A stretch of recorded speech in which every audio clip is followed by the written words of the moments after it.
جب media freedom کی ہم پاکستان میں بات کرتے ہیں تو دو باتیں بڑی افسوسناک ہیں۔ ایک تو یہ کہ ایک عامر کے دور میں میڈیا کو آزادی ملی اور جمہوری دوروں میں یہ آزادی چھینی گئی، اور دوسری افسوس کی بات یہ ہے کہ میڈیا فریڈم پر بھی آپ کھل کر بات نہیں کر سکتے آج کے دور میں۔ تو جرنلسٹ کو اور میڈیا فریڈم کو، فریڈم آف سپیچ کو کیا تھریٹس ہیں؟ دیکھیں، ایک تو ہر وہ سیکٹر یا ہر وہ شخص جس کے خلاف آپ بولتے ہیں یا بات کرتے ہیں یا ان کی کوئی غلط کام کی نشاندہی کرتے ہیں تو وہ آپ کے خلاف ہو جاتا ہے۔ اب چاہے وہ دہشت گرد ہو، کوئی کرمنل گینگ ہو،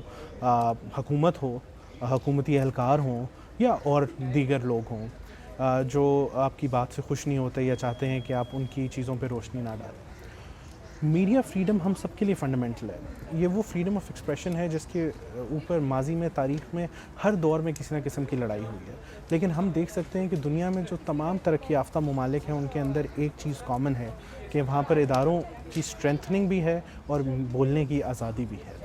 اگر بولنے سے کوئی نہ کمزور ہوتا ہے نہ طاقتور ہوتا ہے، لیکن پاکستان کی میڈیا کو اٹیک کرنے کے لیے اور جرنلسٹ کی آزادی کو اٹیک کرنے کے لیے مختلف چیزوں کا سہارا لیا جاتا ہے، چاہے وہ محب الوطنی ہو، چاہے سوشل میڈیا سے ٹرولنگ کرا کے آپ اٹیک کرا دیں کسی بھی جرنلسٹ کی کریڈیبلٹی کو، یا ان کو پرسنلی اٹیک کریں یا ان کو تھریٹ کریں۔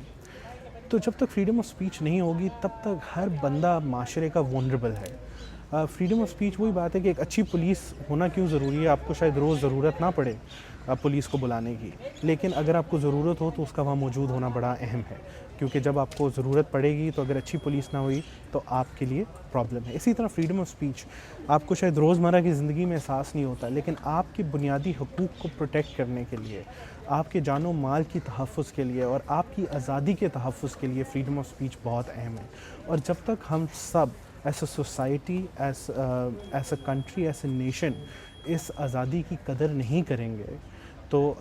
ہماری آزادی ان تھریٹ رہے گی، اور ہمیں اس کے لیے کام کرنا بہت ضروری ہے۔